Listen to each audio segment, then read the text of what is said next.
Halo, bersama aku Fitri Jayatri Saiba. Untuk kali ini aku akan membahas secara lebih lanjut terkait dengan besaran daerah pemilihan dan juga threshold atau ambang batas serta pengaruhnya terhadap tingkat disproporsionalitas dan sistem kepartaian. Untuk yang pertama yaitu besaran daerah pemilihan atau district magnitude, itu berbicara tentang jumlah kursi dalam setiap daerah pemilihan. Ada dua jenis. Yang pertama itu single member district. Dalam single member district ini hanya ada satu perwakilan kandidat yang mewakili dapilnya. Nah, dalam SMD mereka cenderung menghasilkan winner takes all oleh partai-partai yang dominan besar, karena partai kecil itu sangat kecil peluangnya untuk turut mendapatkan kursi di parlemen. Oleh karena itu SMD ini cenderung mengarah pada disproporsionalitas. Yang kedua yaitu multi-member district. Dalam multi-member ini terdapat dua atau lebih kandidat yang mewakili daerah pemilihan. Oleh karena itu mereka cenderung menghasilkan pemerintahan yang plural atau banyak partai, karena partai kecil pun memiliki kesempatan yang sama untuk mendapatkan kursi. Selain itu, semakin besar besaran daerah pemilihan itu akan semakin disproporsional. Oleh karena itu multi-member ini cenderung menghasilkan proporsionalitas dalam sistem pemilu. Kemudian yang kedua berbicara tentang ambang batas atau threshold. Di dalam threshold itu berbicara tentang minimum suara yang harus didapatkan oleh setiap partai secara nasional untuk mendapatkan kursi di parlemen. Ada dua implikasi. Yang pertama, untuk threshold yang rendah, mereka itu cenderung menghasilkan pemerintahan yang inklusif terhadap partai manapun, karena baik partai besar maupun partai kecil memiliki peluang yang sama untuk mendapatkan kursi di parlemen. Sementara itu untuk threshold yang tinggi itu biasanya mengekskludkan atau mengecualikan partai-partai kecil sehingga menghasilkan pemerintahan yang didominasi oleh partai-partai besar.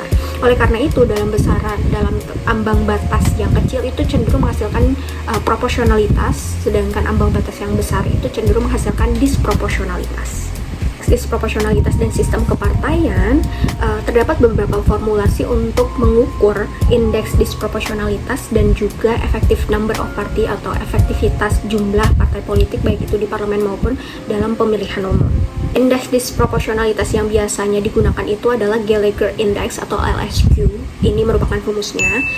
FI itu merujuk pada persentase suara dari setiap partai politik dan SI itu merujuk pada persentase kursi yang didapatkan oleh setiap partai politik.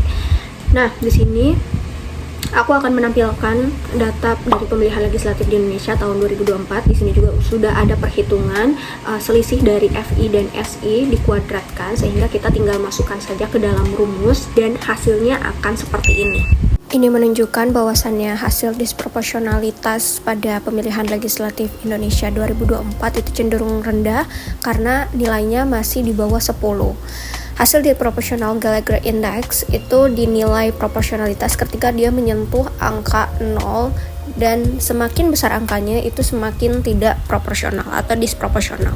Kemudian terdapat dua jenis pengukuran dalam effective number of party. Yang pertama itu effective number of electoral party yang mengukur jumlah partai yang efektif dalam bersaing di pemilihan umum. Kemudian yang kedua effective number of parliamentary party, di mana mengukur jumlah partai politik yang efektif dalam parlemen.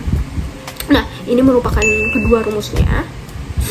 Di sini aku akan kembali menampilkan data yang diperlukan untuk mengukur kedua formula tersebut atau kedua effective number of party tersebut, yaitu kita hanya membutuhkan bentuk desimal dari persentase suara partai politik dan bentuk desimal dari persentase kursi yang didapatkan oleh masing-masing partai politik, dan ini merupakan hasilnya.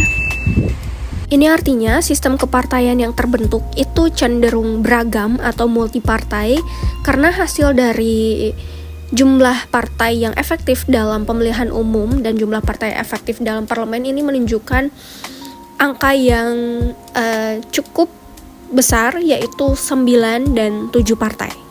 Itu saja yang dapat saya sampaikan. Mohon maaf bila ada kesalahan. Terima kasih.